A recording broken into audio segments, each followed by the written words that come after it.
Hello दोस्तों, आपका स्वागत है आपके अपने पॉलिटी की चौपाल में। हम चर्चा कर रहे थे संविधान सभा के गठन के बारे में। तो संविधान सभा के गठन के विषय में हमने पहले चरण के विषय में पढ़ा था। पहले चरण के बाद दूसरे चरण की पृष्ठभूमि भारत के विभाजन के साथ शुरू होती है। तो उसी क्रम में हम आज अध्ययन करेंगे कि किस प्रकार से संविधान सभा का स्वरूप बदला और किस प्रकार संविधान निर्माण के अगले चरण में प्रवेश किया गया। 3 जून 1947 ईस्वी को लॉर्ड माउंटबेटन द्वारा भारत के विभाजन की रूपरेखा प्रस्तुत की गई और उसका प्रस्ताव रखा गया। तो 3 जून 1947 को जो प्रस्ताव रखा गया उसमें यह घोषणा की गई कि विभाजन के बाद भारत में संविधान सभा में कुल 324 सदस्य होंगे, जिसमें से 235 ब्रिटिश प्रांतों से और 89 देसी रियासतों से होंगे। 26 जुलाई 1947 को भारत के विभाजन की आधिकारिक घोषणा की गई और 31 अक्टूबर 1947 को भारत के विभाजन के बाद 26 जुलाई 1947 को आधिकारिक घोषणा की गई और 31 अक्टूबर 1947 को अर्थात तब भारत विभाजित हो चुका था। उसके बाद संविधान सभा के सदस्यों की संख्या 299 निर्धारित की गई।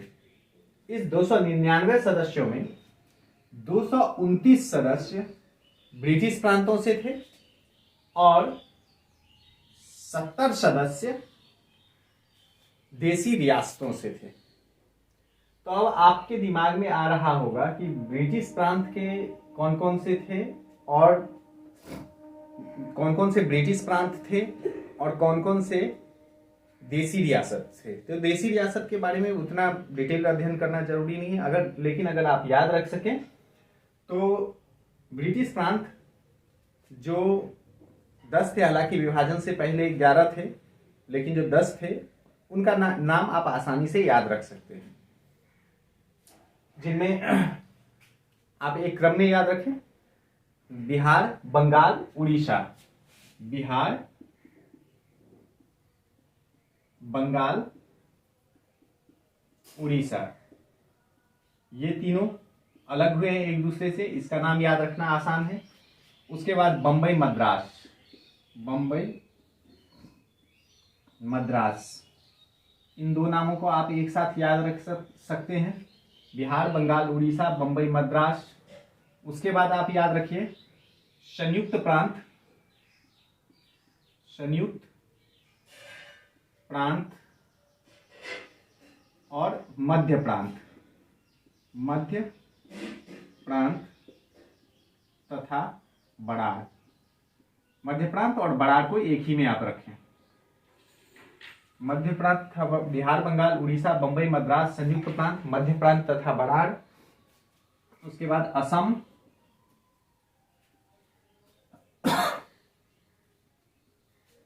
पूर्वी पंजाब। मध्य प्रांत, बड़ार, असम एवं पूर्वी पंजाब। तो ये जो है तत्कालीन ब्रिटिश प्रांत थे जहां से प्रतिनिधि चुन के आए थे। साथ ही अब कमिश्नरियां जो है वह 3 बच गई थी। पहले 4 कमिश्नरियां थी, अब 3 बच गई थी। 3 कमिश्नरियां कौन कौन थी? नंबर 1 दिल्ली, दूसरा अजमेर, मेवाड़। अजमेर, मेवाड़ और तीसरा कुर्ग। ये 3 कमिश्नरियां थी और चौथा एक बलूचिस्तान जो है पूरी वो हिस्सा पाकिस्तान में चला गया था। तो अब जब संविधान सभा का पुनः जो है गठन हुआ, उसका स्वरूप में बदलाव आया, उसके बाद अर्थात हम कह सकते हैं कि मूल रूप से आजादी के बाद भारत का जब विभाजन हुआ, भारत का विभाजन 14 अगस्त 1947 को पाकिस्तान के अलग होने के साथ ही मानते हैं। तो उसके बाद संविधान सभा के विकास का द्वितीय चरण प्रारंभ होता है। तो द्वितीय चरण कब से कब तक होगा? 15 अगस्त 1947 से 26 नवंबर 1949 तक, अर्थात भारत की स्वतंत्रता के दिन से लेकर के और उस समय तक जब तक संविधान सभा द्वारा संविधान को पारित होने की घोषणा की गई। 26 नवंबर 1949 को संविधान को के पारित होने की घोषणा की गई थी। अब इस चरण में आखिर हुआ क्या क्या? तो इस चरण में विचार विमर्श और वाचन का चरण था। विचार विमर्श का अर्थ, क्योंकि संविधान सभा का निर्माण तो शुरू से ही शुरू हो चुका था, पहले चरण में ही हो चुका था और ड्राफ्ट BN राव द्वारा तैयार भी कर लिया गया था। ऐसा नहीं है कि इस चरण में आके ही जो है सब काम कंप्लीट हुआ, ऐसा नहीं था। BN राव द्वारा पहले ही ड्राफ्ट कंप्लीट कर लिया गया था। तो विचार विमर्श हुआ। विचार विमर्श के बाद वाचन हुआ। वाचन का अर्थ क्या होता है? जो भी संविधान तैयार हुआ है उसको संविधान सभा के सम्मुख पढ़ के सुनाना। तो इस चरण में मुख्य रूप से वाचन क्रिया और विचार विमर्श हुआ। साथ ही संविधान का प्रारूप तैयार हुआ, लेकिन मैंने आपको बताया कि संविधान का प्रारूप तो पहले ही तैयार किया जा चुका था BN राव द्वारा। BN राव द्वारा तैयार किया जा चुका था, परंतु फिर भी उसमें अनेक संशोधन के लिए और उसको नए सिरे से फिर से तैयार करने के लिए एक प्रारूप समिति का गठन किया गया। तो प्रारूप समिति का गठन 29 अगस्त 1947 ईस्वी को तैयार किया गया, जिसके अध्यक्ष BR अम्बेडकर थे। और प्रारूप समिति में कुल सदस्यों की संख्या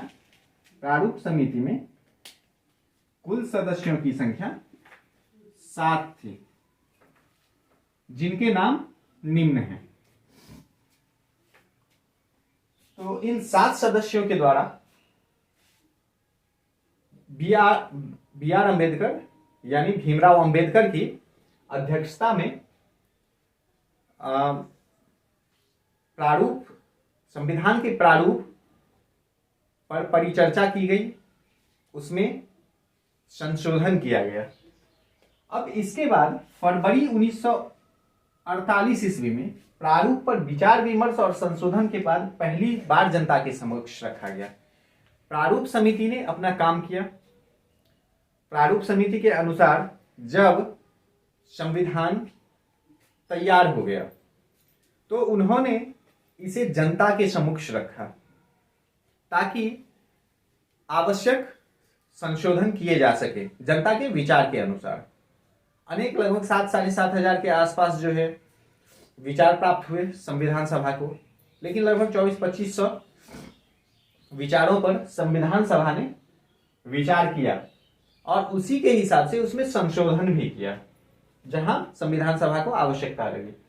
तो फरवरी 1948 में क्या किया गया? प्रारूप पर विचार विमर्श के लिए उसे जनता के समक्ष रखा गया और उन सभी विचारों पर लगभग 24-2500 जनता के विचारों पर विचार विमर्श करने के बाद फिर संविधान सभा ने 15 नवंबर 1949 से 17 अक्टूबर 1949 के बीच विचार विमर्श किए और जो है 3 चरणों में वाचन किया। वाचन का अर्थ मैंने आपको समझाया कि संविधान को संविधान सभा के समक्ष पढ़ना, उसमें अगर कोई आवश्यक बदलाव हो तो उस पर जो है विचार विमर्श करके उसे जो है उजागर करना। तो पहला वाचन जो है यह चरण सिर्फ 5 दिन का था, 5 दिन का था और इसमें क्या किया गया? संविधान सभा के समक्ष वाचन किया गया। दूसरा चरण 15 नवंबर 1948 से 16 नवंबर 1949 का था और सबसे महत्वपूर्ण तीसरा चरण, वाचन का तीसरा चरण 17 नवंबर 1949 से प्रारंभ हुआ और यह प्रारंभ हुआ अंबेडकर के the constitution as settled by the assembly we passed के साथ शुरू हुआ। अर्थात संविधान जिसका निर्माण संविधान सभा द्वारा किया गया है उसे हम पारित घोषित करते हैं। संविधान जिसका निर्माण संविधान सभा द्वारा किया गया है उसे हम पारित घोषित करते हैं के साथ शुरू हुआ और 26 नवंबर 1949 को संविधान को अंतिम रूप से पारित होने की घोषणा की गई। और ये जो संविधान पारित हुआ 26 नवंबर 1949 को, इसमें 22 भाग, 395 अनुच्छेद और 8 अनुसूचियां थी। याद रखना है, 22 भाग, 395 अनुच्छेद और 8 अनुसूचियां थी। अब इसके साथ साथ जो है कुछ अन्य कार्य भी किए गए संविधान सभा द्वारा। जैसे तिरंगा को राष्ट्र ध्वज के रूप में स्वीकार किया गया, तो 22 जुलाई 1947 को राष्ट्र ध्वज के रूप में तिरंगे को स्वीकार किया गया। उसके बाद 1949 में राष्ट्रमंडल देशों की सदस्यता ली गई। अब राष्ट्रमंडल क्या होता है? राष्ट्रमंडल वैसे देशों का समूह है जो कभी ब्रिटेन के अधीन रहे थे, तो उस राष्ट्रमंडल की समूह की सदस्यता ली गई। तीसरा, राष्ट्रीय गान 26 नवंबर 1950